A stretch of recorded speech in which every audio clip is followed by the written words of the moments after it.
यदृच्छया चोपपन्नं स्वर्गद्वारमपावृतम्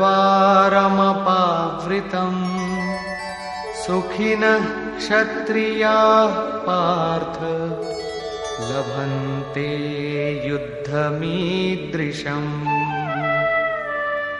পার্থিব দেহকে রথ বানিয়ে অব্যর্থ লক্ষ্যভেদী অর্জুন অনায়াস প্রাপ্ত উন্মুক্ত স্বর্গদ্বার সদৃশ এই প্রকার যুদ্ধ ভাগ্যবান ক্ষত্রিয়গণই লাভ করেন।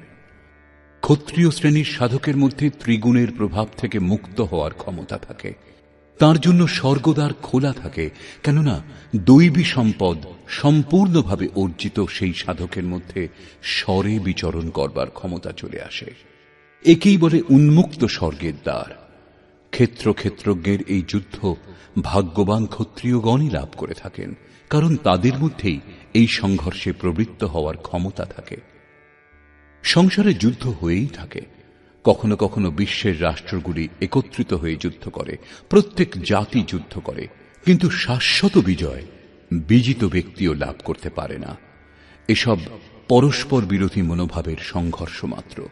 যে যাকে যতটা দমন করে, কালান্তরে তাকেও ততটাই দমিত হতে হয়। এই বিজয় কি ধরনের? যাতে ইন্দ্রিয় সমূহকে নিস্তেজ করবার শোক থাকছেই, সে সেই দেহও নষ্ট হয়ে যায়।